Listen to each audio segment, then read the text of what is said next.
game studios can grow very rapidly with a lot of focus on the product. And I don't think that's bad, but I think without proactive efforts and recognition of the culture that you are creating, it can go sideways really easily. And we've seen that in a lot of studios, right? We've seen where they've had cultural failures that were almost sort of innate to the studio.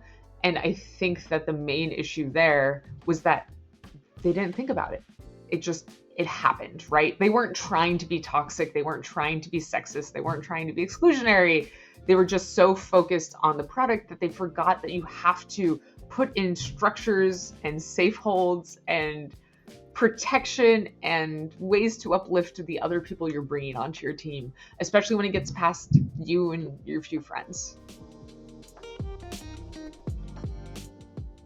Hi everyone, I've got a very special guest today. Her name is Renee Gittins, and I tried writing up a little introduction, but honestly, she has done so much in the industry and she's achieved so many things that I thought it's best to just let her introduce herself. So Renee, thanks so much again for taking the time to sit with me today. I really appreciate it. So I suppose my first question is, like, if you were to introduce yourself, how would you do that? Yeah, absolutely. Well, thank you for the warm introduction. As you said, hi, my name is Renee Gittins. I am the studio head of Stumbling Cat, a studio I founded who just launched Potions: A Curious Tale last year. I also sit on the International Game Developers Association's board of alumni board, actually. And previously, I was their executive director. My last role was as the general manager of Phoenix Labs Vancouver, creators of Dauntless and Fae Farm. And I've had many positions within the games industry, ranging from server development to being the marketing coordinator for Xbox Games with Gold, to being a freelance games journalist, and being both in production and in general management. Wow. Wow, that's yeah, you've you've done it all, I think. Is Not there not not artists. I'm not an artist or audio person, but yeah, I've run the gamut outside of that, certainly. Excellent, excellent. Well, as we're talking before we started about, let's get back into that World of Warcraft thing that we're talking about, because Yeah. I'm a massive WoW head. I'll be honest, I haven't played in a very long time, but I always, like, it's one of those games that's just so dear to me. Like, I spent my first 2 years of my university, just I don't want to say waste my time playing it full time, because honestly, like, the friendships that I formed, the skills that I developed, like even communicating with people, and just like, I was just such an anxious, like, and it just sort of helped me get over some of the anxiety of, like, speaking to people and things like that. It's such a dear game to me that, like, I still follow, like, the news and, like, what's happening with it. And you just had your 20-year anniversary, like, meetup with your guild. Yeah, What it- so my guild, Scalebane, just celebrated their 20th anniversary on March 15th. And I organized our reunion. So we met together for 5 days in Las Vegas, and we did a ton of nerdy activities. We went to Omega Mart, we sat at Tournament of Kings. I put together a scavenger hunt based on our guild's lore and inside jokes. And then we had a D&D campaign based on our World of Warcraft characters. For a whole day, I rented a suite at the Flamingo and we played D&D in it.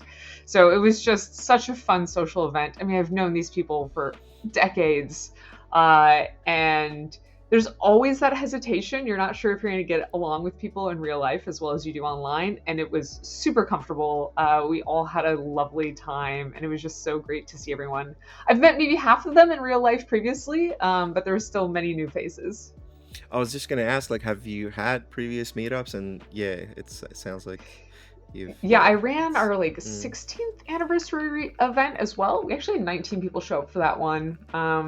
Different people have different availability. We probably have about 24, 25 active raiders usually. We're a right. raiding guild. Mm, And it was great to see people and have them come by. There was many people who are quite familiar to me, that it was my first time seeing them in person. And there was some people that I've had many a dinner with, where it was great to just see them again, including one of my best friends who's actually going to be my matron of honor in my wedding Oh, later this year. nice. Great. That's awesome. Um, with WoW and a guild that's been running for 20 years, how do you guys do that? Because like I had a guild back in Wrath of the Lich King when I was playing full time, and I met some friends, and still shout out to TJ. I go to Melbourne to see my friend uh, Terry, and he's now got a family and everything. Like, and I met him through World of Warcraft. This has been like almost 15 years now or something like that. But what we were talking about previously was like we don't really get into it anymore because the social aspect of World of Warcraft doesn't exist for us. Like when we log in, the guild is just looking all different. Like there's Sad. that we don't have the Yeah. same people we used to hang out with. So what? How do you like? What's the secret in keeping that going? Yeah, I think there's a bit of mixture of magic here. I would say one of the things that we often get criticized for, but something that I think is very important, is we still have formal applications for guild positions. Hmm. So not only are you applying with your character, but you have to tell us why you want to join the guild, who you are, what you enjoy outside of World of Warcraft. The positions you're hoping to play, if you have any friends. We definitely prioritize people if they have connections in the guild. Hmm. Um, and after 20 years of reviewing applications, we have a pretty good sense of who will vibe with us or Wow. not. I would Yeah. say the guild has a relatively strong personality as well. Hmm. We give each other a lot of flack. There's definitely a lot of tough love within the guild, but we're also very, very supportive, and we draw a firm line against actual harassment. So we make jokes at each other. We like take bites about each other's egos, but we there's a line that we That's, don't allow to be yeah. crossed. So there's no proper harassment or anything like that. That's Yeah. just not allowed. That's just like any group of like friends, really. Like you have a bit of banter, and Absolutely. it's just but you know where to draw the line. That's awesome. Definitely. That's what I loved about playing World of Warcraft. It was like it almost felt like a little family. Uh, but yeah, I don't know for me personally if I would ever get back into it because like every time there's an expansion, like TJ and I would jump on and we'd max the character like one or two characters, and then we're like, all right, like we're done now, So I don't think I'll personally be able to capture that magic ever again, which is fine. It's just the way things are. Um, For but yeah. for us, we're a rating guild, and I think that helps a lot, Hmm. especially in Mists of Pandaria. That's when Blizzard introduced the flex rating, I believe, or somewhere around there. Hmm. And prior to that, we had 10-man and 25-man raids, which required almost required attendance and or sit-outs. And I Yeah. think that was actually a lot more straining on the guild. Now that we just need to get somewhere between 10 and 30 people to raid through heroic, it makes it a much easier heartbeat to maintain for group activity. And then we never recruit more people who are going to be able to fit in the raid. So Right. we keep our active members to barely under 30 is our goal to ensure Cool. that we can always play with all our friends. Mm, I see. And you had I think I saw like a note from Blizzard. Um, Yeah, I wish I had a copy of it. I actually gave it to our guild master. So I, uh, being a member of the games industry, knew that I had a number of connections who might have shared connections with various people at Blizzard. I reached out to one of the Warcraft PR folks and let them know about our story and what was going on, and asked them if they could set up anything special for the guild. And so they sent us a very sweet thank you letter from the WoW team, thanking our guild for the last 20 years of participation. And they also send us some special presents as well. wow. That's awesome. It's always nice seeing those. little sort of personal touches that the development teams would sort of have with players. It's I feel like it's quite rare to see that from AAA game companies. I see it more Yeah. from more independent developers and studios, but that's a nice touch. So yeah, I really wanted to talk about that first because I saw your post and I was like, oh yes, like someone who understands the culture of WoW. Like that's awesome.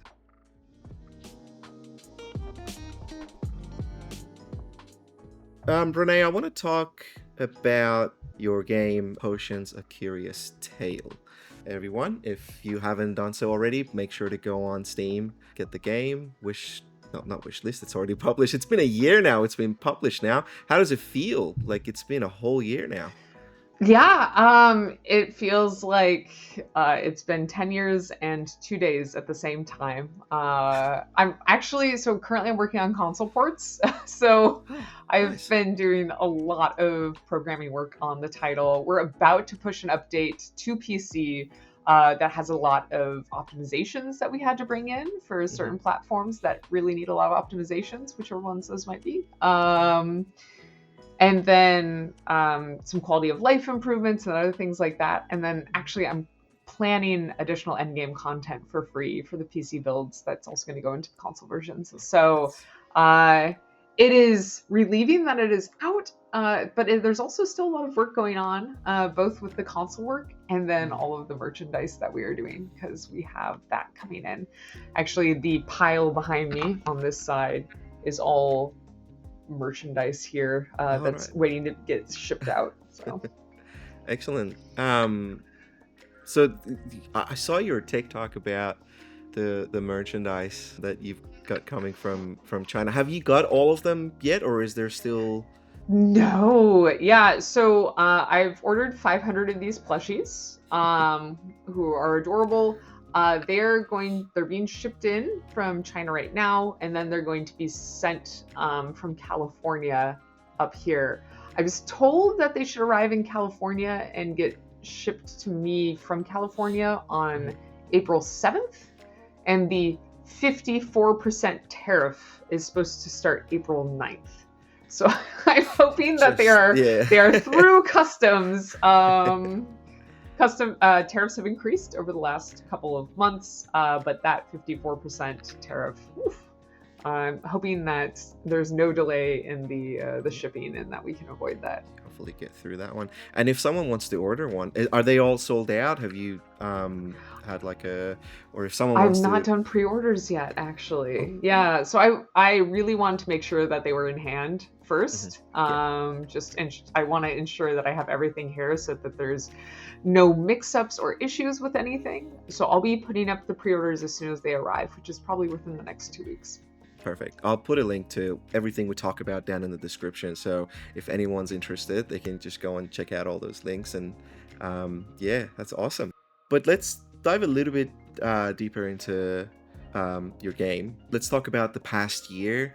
I know when the game was published, there was you went through a lot of, should we call it trauma? Do you think? What would you how would you Yeah, phrase I it? mean, And ultimately trauma. like, Yeah, no. I mean, ultimately, I went through virality, right? I got to experience the full force of what being viral in this day and age means, both with the positives and the negatives.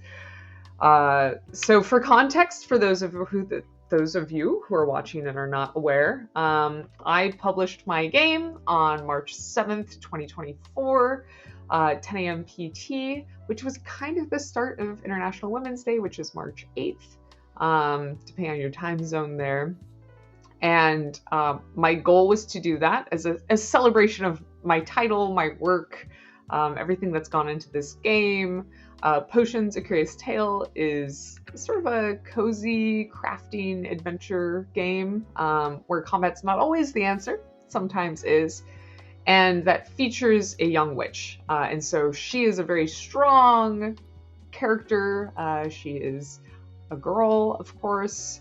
And then this has really been my project. I've certainly received help from others, but 98% of the code, 95% of the game design, most of the writing, etc., has been my effort. And so I really wanted this game to be a celebration of empowering girls to follow their dreams, whether they were looking at me as an example for following my dreams or as Luna as an example for following hers. Luna's the main character of the game. But with all of this ramp up and hype, I received lots of wish lists. I did so much for marketing. I got maybe 24,000 wish lists before launch, which would have landed me solidly on the Steam page for new and trending titles upon release. That page is date-based slightly, so it's release ordered without additional virality. And a couple hours after I launched Potions: A Curious Tale, 11 titles from a certain studio's back catalog were released without announcement at once. And the front page features somewhere between 8 and 16 titles, depending on your view. And so my game was immediately shoved off the front page. And I was really counting on that for marketing. That lends itself to 1 to 2 million views a day, which ends up being thousands of wish lists and hundreds to thousands of sales, which is so important as an indie dev, right? A few thousand sales can be the difference between losing money and making a profit. And I was devastated. I didn't know what to do with this. I was crushed. I had done everything I could to set up this game for success. I had worked on it, moonlighting for ages. I had put so much of myself into this game. And it wasn't so much about finances. It was just about wanting to give it my all and sort of having that pulled out from under me by something I couldn't have predicted. This was not announced anywhere. This wasn't visible anywhere. And so to sort of turning lemons into lemonade, I talked about this online, and that ended up going viral. But because when I talked about it, it was International Women's Day, I ended my TikTok talking about it with, "So happy International Women's Day." And that caused a split in audiences. There was all of the indie developers, indie fans, cozy game fans, girls, women, who were really, really supportive. And then there were some people who reacted very poorly to me saying Happy International Women's Day. And TikTok picked up that those people were really connecting and commenting, and it just shot them in their direction. And so the first 6-8 hours was very positive, and after 8 hours, it was just massive hate. I got death threats. I had like almost 10,000 negative comments, hundreds of messages from death threats to kill yourself and similar messages. I had people harassing me on my Steam community forums. I had people spamming graphic porn in my Discord server. I had people attempting to review bomb the game. And the whole time I had just launched my title and was trying to just hotfix it, right? This is all on the first day, right? First day, first 24 hours. Yeah, and so you said trauma. That was traumatic. And I would say that launching a game is in general something that's very stressful.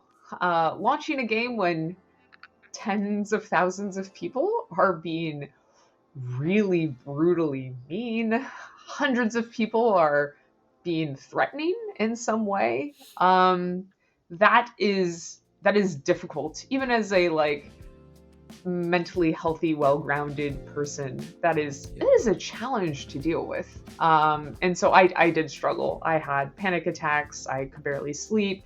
I was working all the time I was awake and could, but not necessarily being as effective as usual, because I was feeling so much stress. And I didn't have any assistance with community management at that time. So in order to find bugs, I had to go through these messages. There was no avoiding it, to find the issues that I needed to then go fix. Mm-hmm.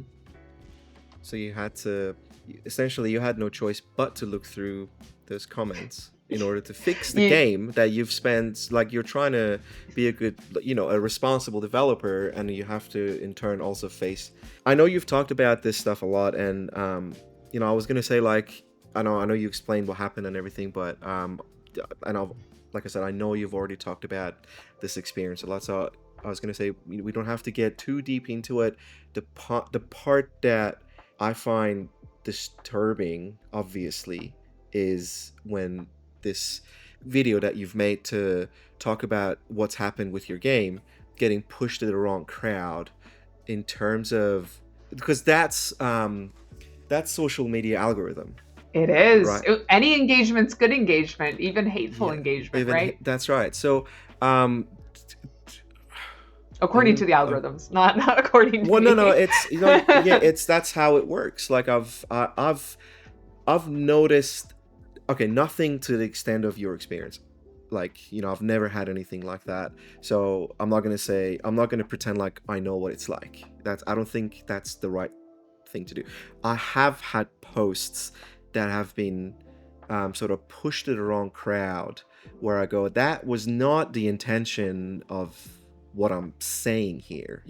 Again, obviously not to the extreme of your experience, but It's a spectrum, right?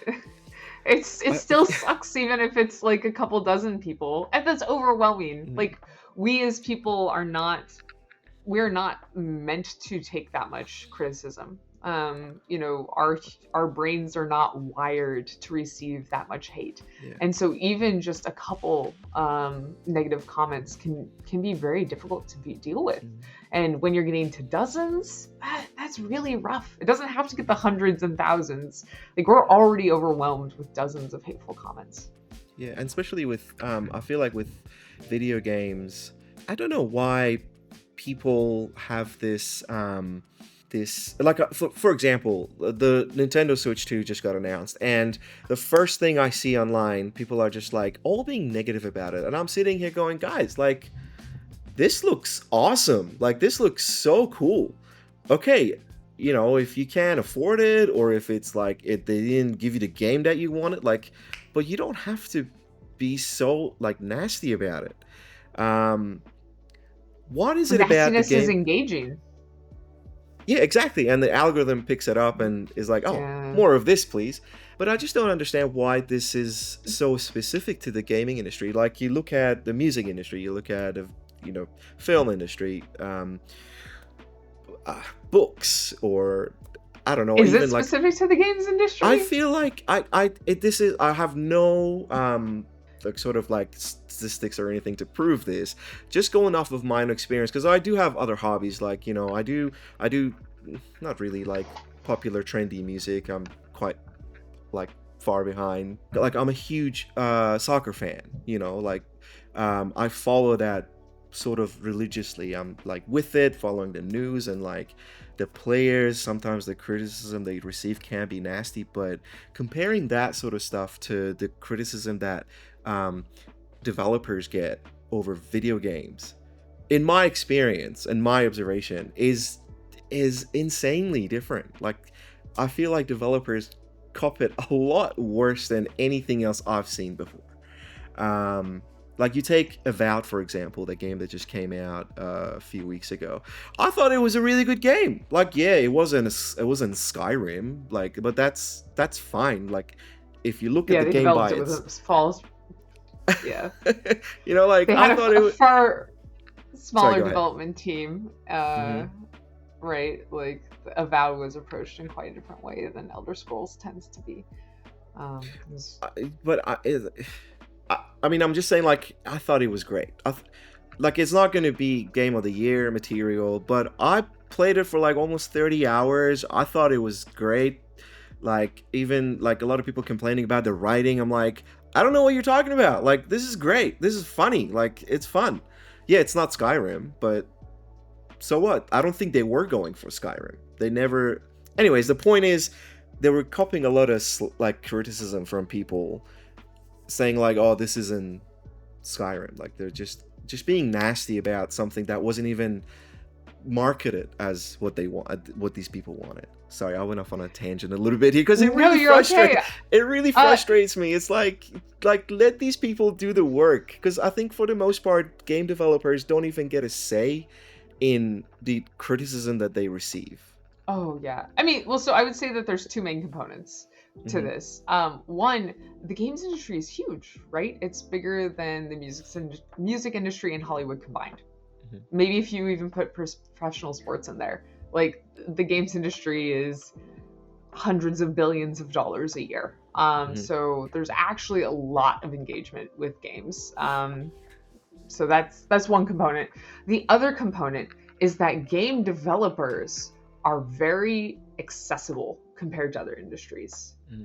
Like maybe you could tweet at a director of a film you didn't like, but it is much harder to access all of the crew, etc., etc. It's less apparent what each person may have worked on. With the games industry, it's right there at your fingertips, and some studios are very, very, very open with it. Obsidian, with Avowed does a little bit more, but like look at Larian. Thankfully Baldur's Gate 3 was amazing, but Larian is a very, very publicly facing studio where the names and faces of many of their developers, and that makes them feel accessible, and that makes a lot of the people feel like they can provide direct criticism, because there's a lot of engagement and communication between developers and their audiences, much more so in these other industries. Because in film or in music, you create something and you release it completed into the world, and that is not modified. In games, we have patches and updates and tuning and changes, and so there's a bit more of a two-way road, right, where we're communicating back and forth, which I think is great for the development of games and makes them better, but it also lends gamers to feel like they have more of a say and more of a weight in what goes on, which is valid, but it can lead to a lot of toxicity too when they don't feel like they're being heard. Hmm. Do you think the the age of the um let me phrase this Audience. correctly, audience, yeah, like I feel like, I mean almost like I'm closer to my 40s now, and I would still consider myself the audience for some of the games. But you look at a game like the biggest, I just recently learned this, which blew my mind. Roblox is the biggest game in the world, apparently. Like it's got the Yeah. biggest number of players, the biggest number of engagement, and it's all kids.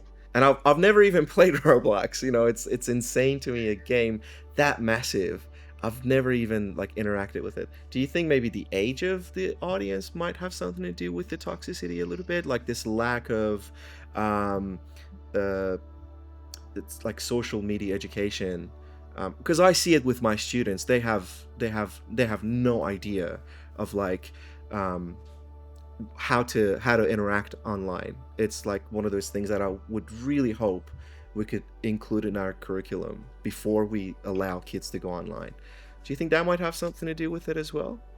I mean, potentially, certainly because the most harassment I received was on TikTok, and TikTok tends to cater to the younger generations. I received more harassment for the younger generations, but I feel that's more the platform. Of course, I'm based in the US, and the US is having divisive political commentary right now. I don't think that is age specific. I feel like that's happening across generations. And so I feel like everyone's being shitty online, no matter their Right. age, right? Mhm. And so I do think that there might be some challenges that younger generations face with online activity, not only due to growing up with so much social media, but as well as the COVID-19 pandemic and how that affected their opportunities for social development in person. Yeah.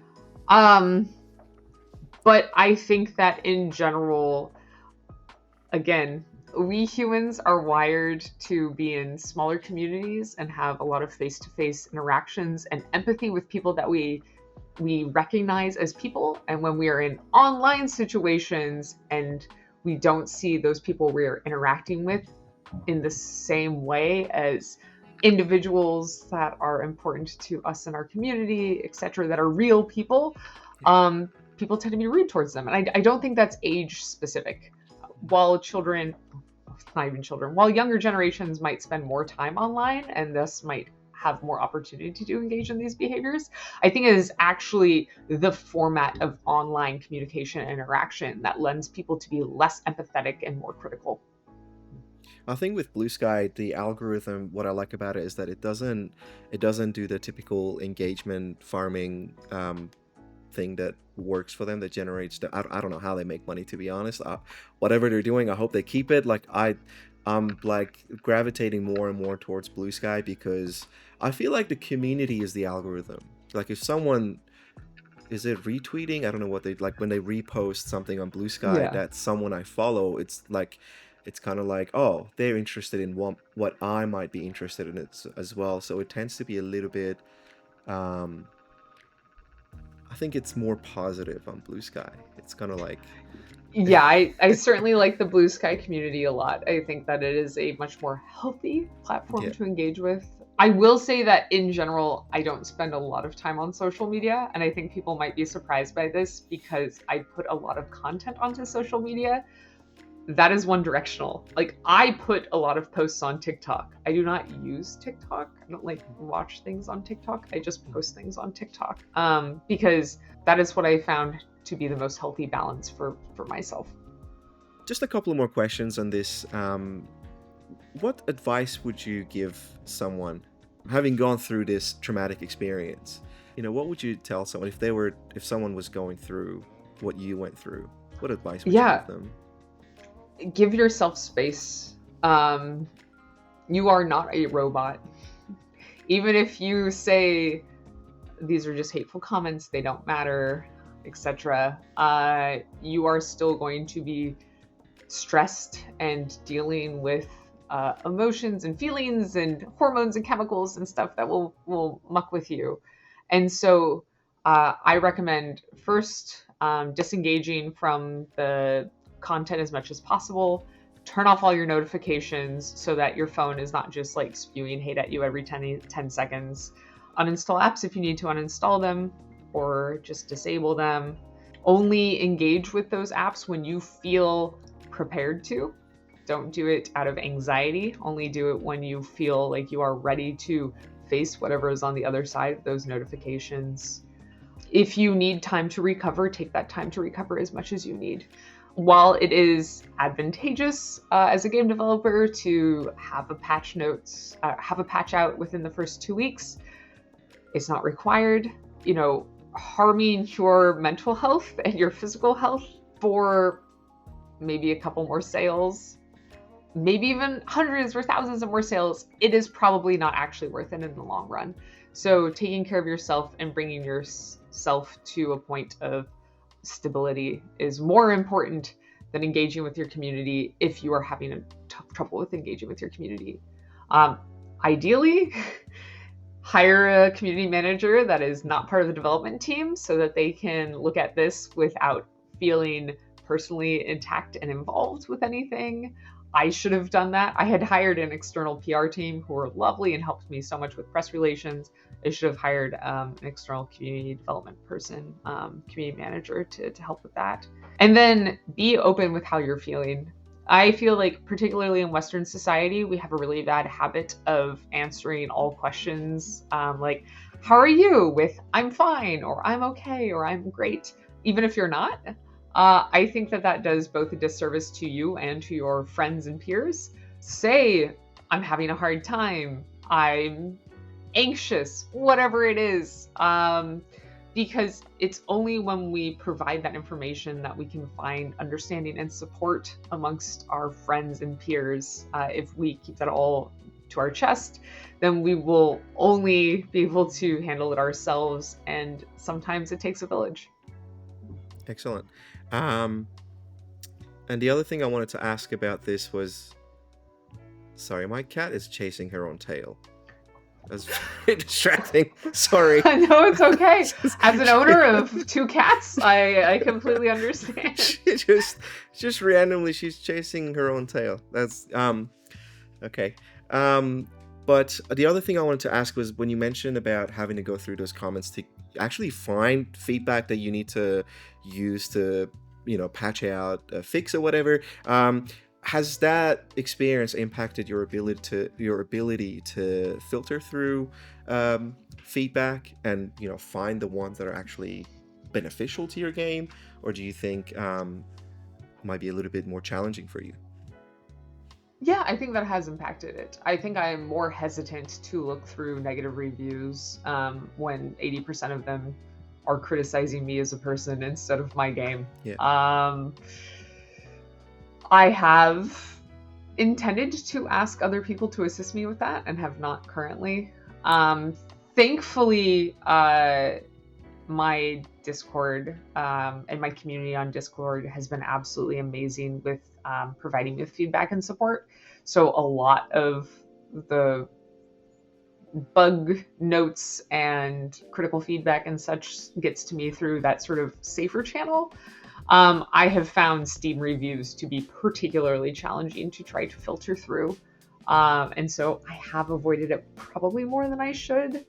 I don't think I've missed anything major because that would have probably been brought to my attention. So yeah, I definitely think it has impacted my ability to assess things. And that's understandably so as well. Like that's I was just curious in terms of because I always ask this question when I speak to developers about. I find it so interesting when they talk about their vision of the game, and then the game comes out and they get feedback. I'm always like, how do you filter through the feedback to make sure that the game you've put out is still sticking to the vision that you had for it? So I imagine Yeah. that'd be a lot more challenging for you having to go through an experience like that when you can't really, or it's more challenging for you to see those feedbacks, right? Yeah, I mean, honestly, I'm almost desperate for critical feedback of my title. So when someone has a criticism about gameplay or art or flow or UI, I find that actually quite invigorating. So that's something I engage with really well. And I feel like the earlier you are in your career, the more likely you are to act defensively when you get that kind of feedback. And then the more you're into your career, you realize how hard critical feedback is to get and how valuable it is. Hmm. So honestly, I'm quite hungry for feedback about the game itself. Um, the struggle I have are just how personal the attacks are. Yeah. Like if you can go look through the negative comments on my game, and I would say that many of them are multiple paragraphs about me as a person, and then sort of and the game's graphics suck at the end. It's like I have actually gone through it, and it's yeah, I don't know what, like I can't, like it's hard for me because I can't justify that behavior, and I can't picture a person justifying that behavior. So it's just, I mean, other than being nasty, like doing that just to be nasty. But Renee, I want to because I'm just wary of time a little bit now. It's I know this is a deep topic and we could talk about it for a while, but and I appreciate you like being honest with me about it and sharing your experience. So thank you for that.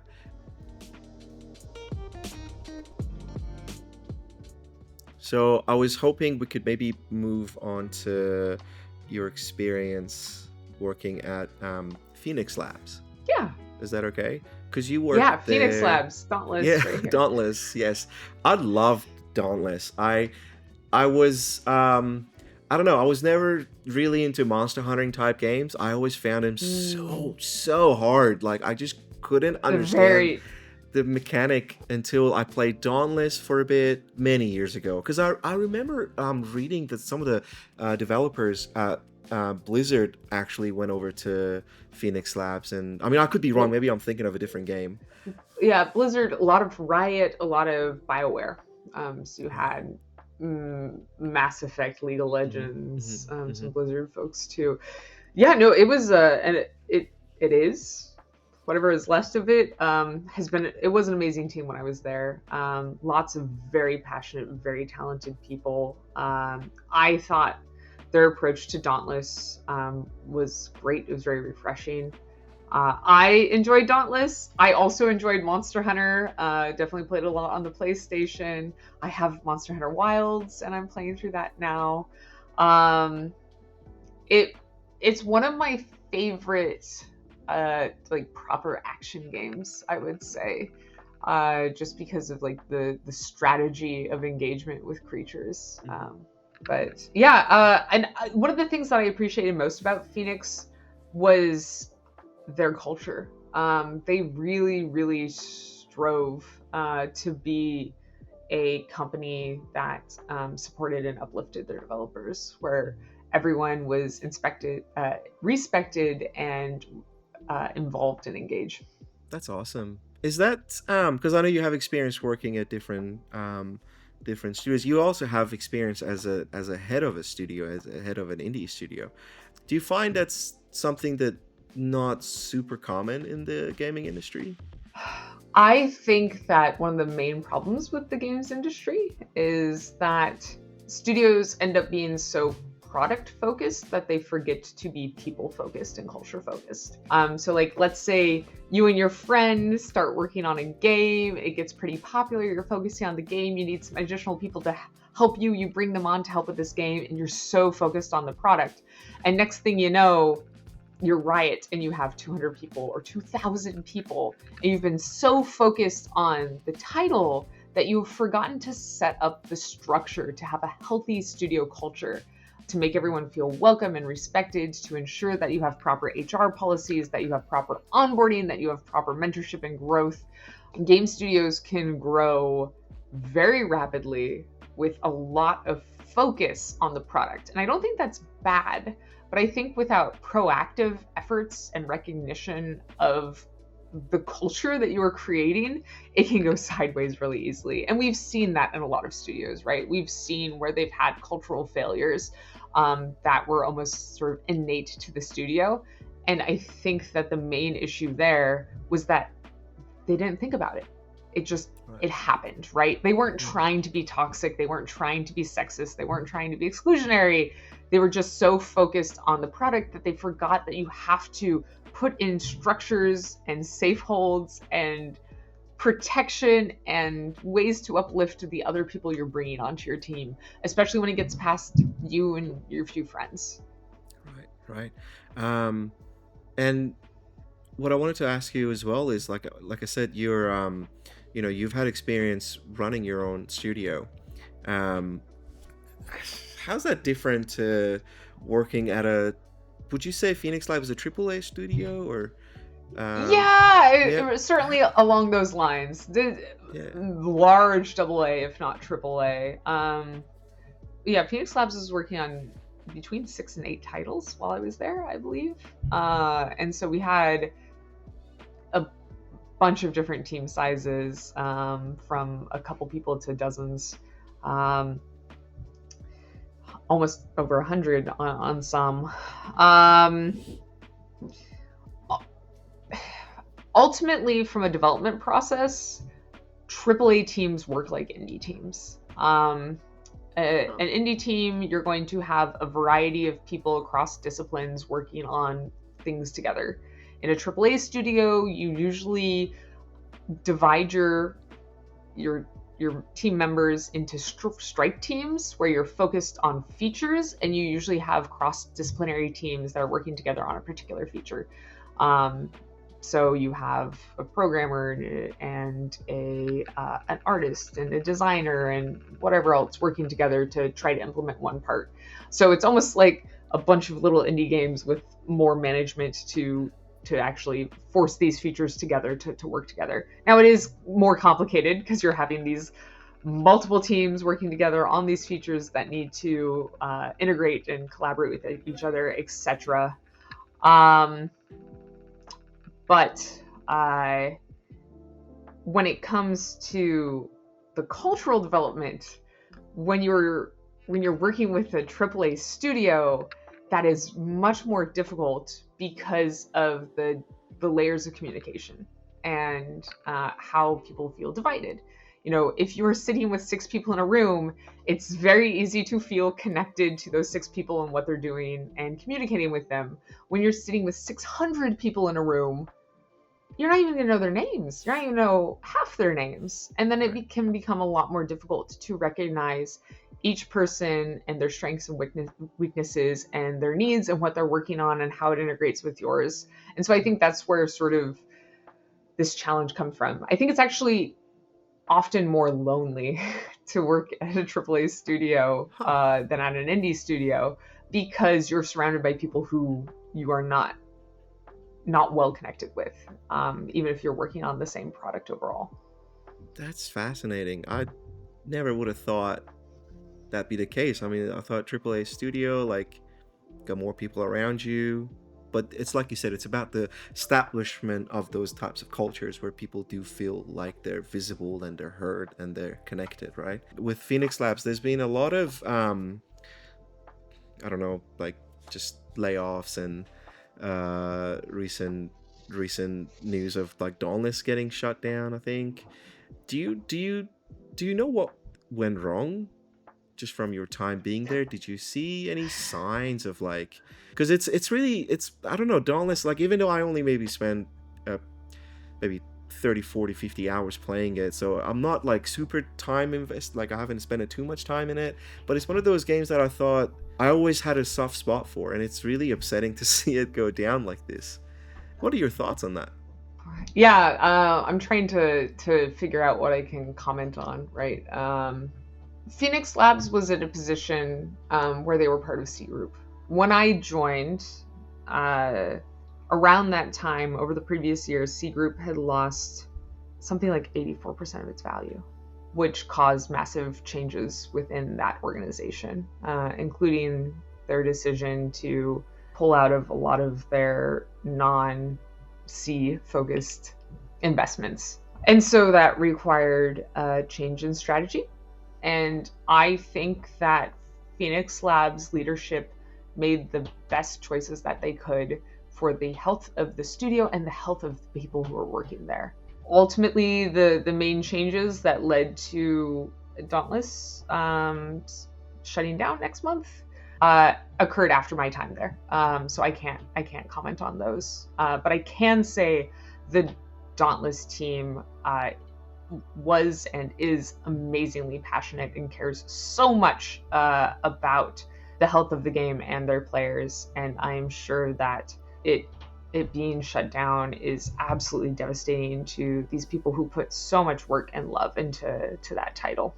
Yeah, I feel like any game going through this experience would be especially devastating for people who worked on it for so long. So yeah, it's just a shame to see that happen to a really awesome game like Dauntless.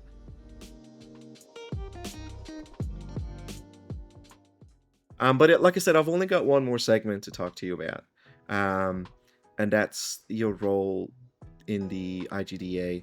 And I suppose, I mean, as an outsider, I didn't even know about the IGDA. I didn't, like, is it like a union? Like, how would you explain IGDA to, normies like me? Yeah.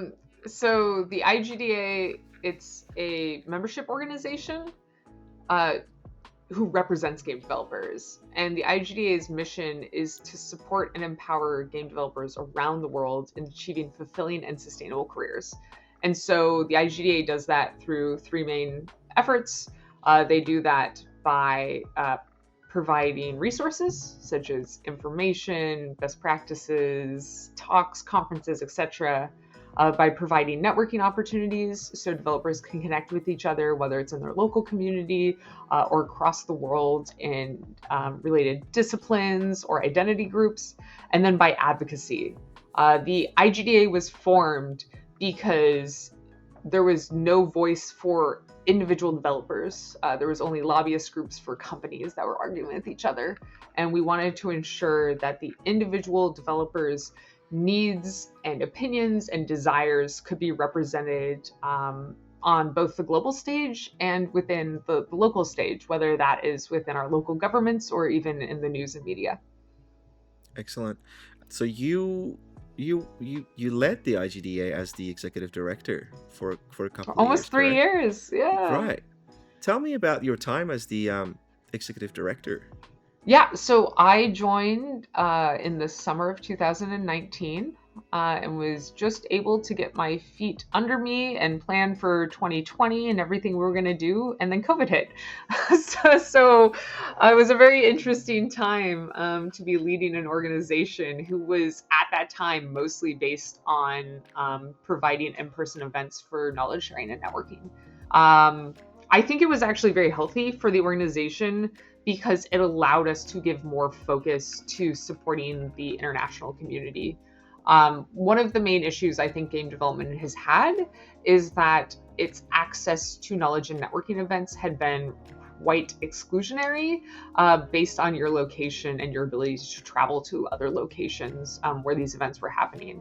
And so the pandemic sort of forcing everything to be digital and online actually opened up a lot of opportunities for people to network and connect and gain knowledge in online communities much more so than ever before. And so being able to be at the forefront of that and, in April 2020, right after the pandemic started, we ran the Game Development Crisis Conference, which was a free online conference providing developers with the best practices to support themselves through the pandemic, whether that was how to modify their tech stack to allow developers to work from home, how to community manage when you have a community going through crisis, how to provide mental health support for your developers, how to communicate and project manage remote teams, all of those sorts of things.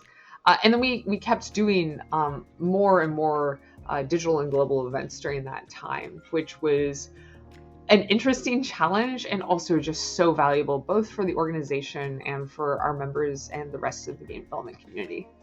Fantastic. It sounds quite like a very similar to. I know the topic of unions is quite strange in the U.S. for some reason, but because as a teacher, I'm part of a teachers union, and it sounds very similar to what my union provides for me as a paying member. So would you say it's sort of similar?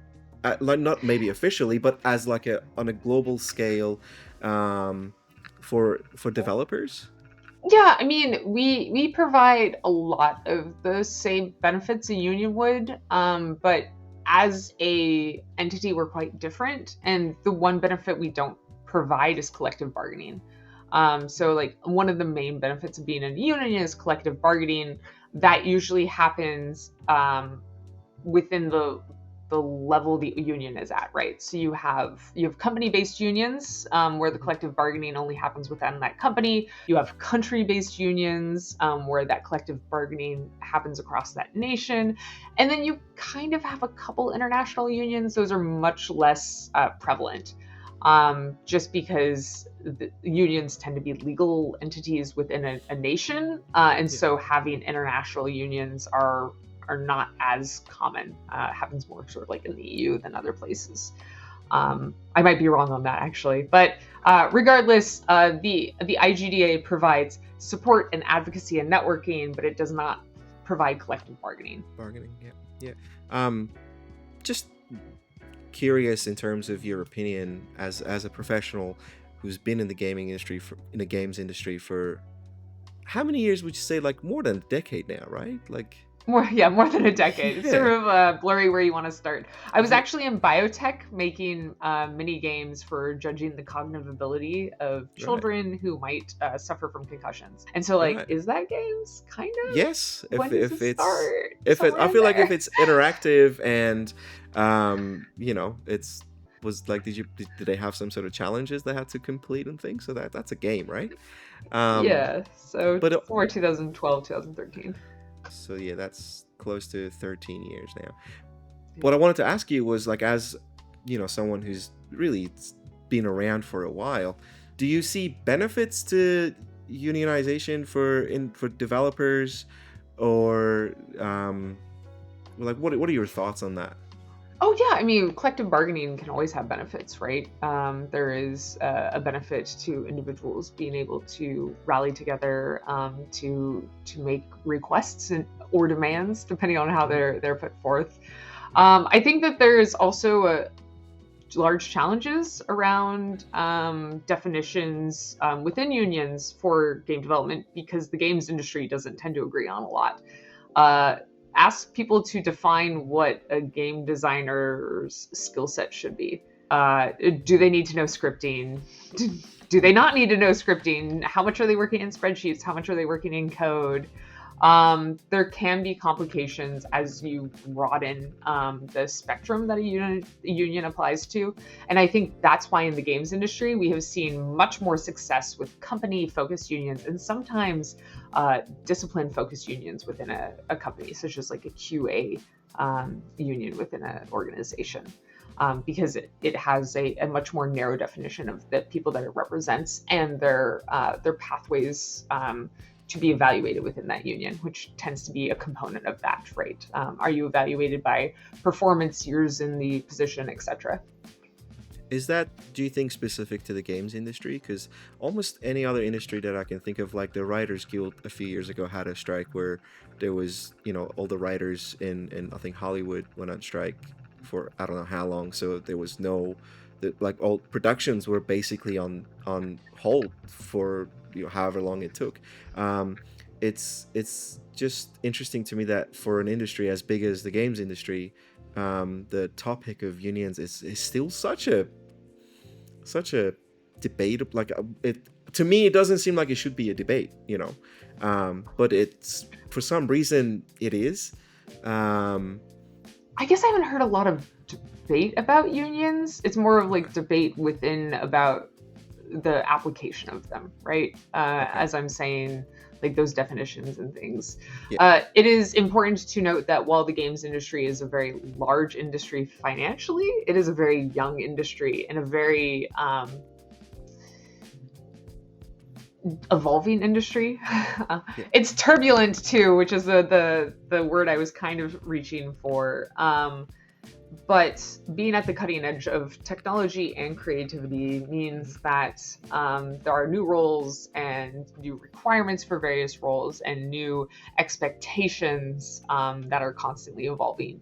For example, UI, UX used to be very art focused previously, and now it's almost more like UX tends to be much more research and psychology focused. And that is a development that has happened rapidly within the last 10 years, Right. which is like almost completely changed the definitions of what UX is within games. And we see that constantly. And so I think those kinds of changes make a traditional broad union structure a little harder to apply to the games industry, which is probably why we haven't seen as much success. And again, why we've seen much more success when it's applied at a studio level, where within the studio there is both more of a narrow definition and a better capability to adjust with changes within that studio. Fascinating. Yeah, it's just, I don't know. I hope it could get. I just look at all the layoffs and all the. I just look at game developers and I feel like they're the ones that always have to cut the cost of someone else's mistakes, like especially with layoffs. I feel like, and I just personally I feel like I wish they had more backing. I wish they had more bargaining power. So it's Yeah, they're not so disposable. Yeah, unfortunately, I don't know if unionization would have had a huge impact on the current layoffs and such that the industry is seeing. One of the main factors in my belief behind those layoffs is that many game studios or publishers, conglomerates of game studios, tend to be publicly traded, and investors expect to see consistent year-over-year growth. We saw extremely rapid growth during the COVID-19 pandemic, where most people were staying inside and more people were being introduced to video games. And then post the pandemic, when we saw a correction of that, we were not seeing as rapid growth, in fact, a flattening or even slight decrease, which caused investors to panic. When you can't increase market, you can't increase sales, the only other sort of lever to press is reducing expenditures. And so there's fiscal responsibility for people who are in publicly traded companies to do that. And often the main expenditure within a studio is headcount. And so they basically, because they weren't maintaining absurd rapid growth that they saw through the pandemic, and many of these studios grew rapidly during that time, perhaps unsustainably, they were then forced to make those headcount cuts. You see that studios that are not publicly traded and that are more financially secure, that really respect their developers as their main value and resource, do not go through layoffs. I know that people like looking at Nintendo for an example of that.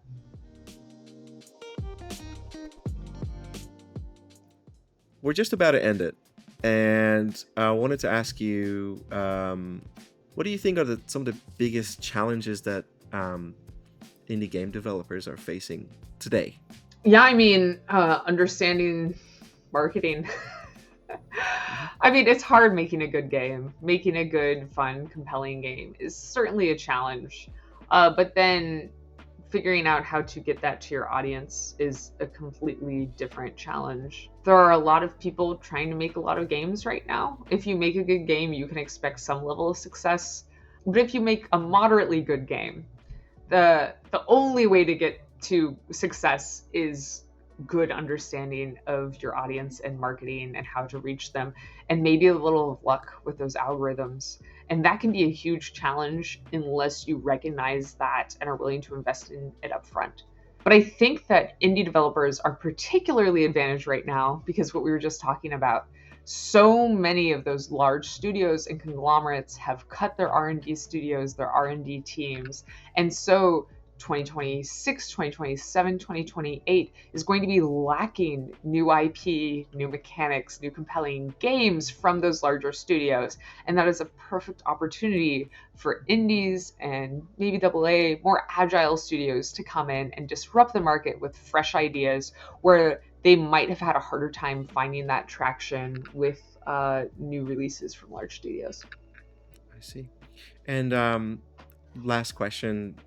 What advice would you give to aspiring developers, maybe indie developers, actually? Make something. Make something right now. Yeah, make something and have people play it. That's the best way to learn. There is, of course, a ton of information and materials online, but going through the process of coming up with a concept, prototyping it, playtesting it, making a vertical slice, playtesting it, going through alpha, playtesting, beta, playtesting, and releasing it with marketing and community management and support. It doesn't have to be a great game. Just going through that process is going to teach you so much and ensure that your next title is even more successful. And it can be silly. It can be silly, like really like straightforward. It could be your own take on Pong. Like it doesn't have to, to be the most innovative or large title. Just come up with something and go through that process because you will learn so much on your journey. Perfect. Renee, thank you so much again for taking the time to sit with me, answering my questions. And yeah, I'm really looking forward to seeing what are your moves next. What do you got cooking? I know you mentioned there's a patch coming to potions soon. We've got some merch dropping. Did you want to talk about that a little bit with the patch and then the merch? Yeah, certainly. So we are currently working on console ports. Because of that, we have a like optimization patch coming in soon. And then we'll be following that up with a patch that's going to have some additional endgame content completely free for everyone to celebrate our console releases. I also have these adorable plushies coming over that will be on sale soon at potionsofcurioustale.com. And then we're going to be working on our next title after that, which is going to be a party game, Oh, like a la Mario Party style. So I'm oh, really how looking cool! forward to that. Wow, excellent. And if like, where would you prefer people to follow you? I know social media is a bit of a you Yeah, so haven't. you can Yeah, find all of my social media and such at reneegittins.com. You can find everything you want to learn about Potions of Curious Tale at potionsofcurioustale.com. perfect. I'll put a link to all of that down in the description. And once again, thanks again so much for sitting with me and answering my questions. And I wish you all the best. And looking forward to seeing the patch and the console ports. And I do have the game. I'll be honest, I haven't progressed as much as I'd like to, just because work has been crazy and everything. My girlfriend has been playing it. She thought she really liked it as well. So yeah, I'm gonna get back into it and I'm so glad to hear yes, yeah. that. Yeah, and I totally understand. Those of us more involved with games never seem to have time for them. Excellent. Thank you so much.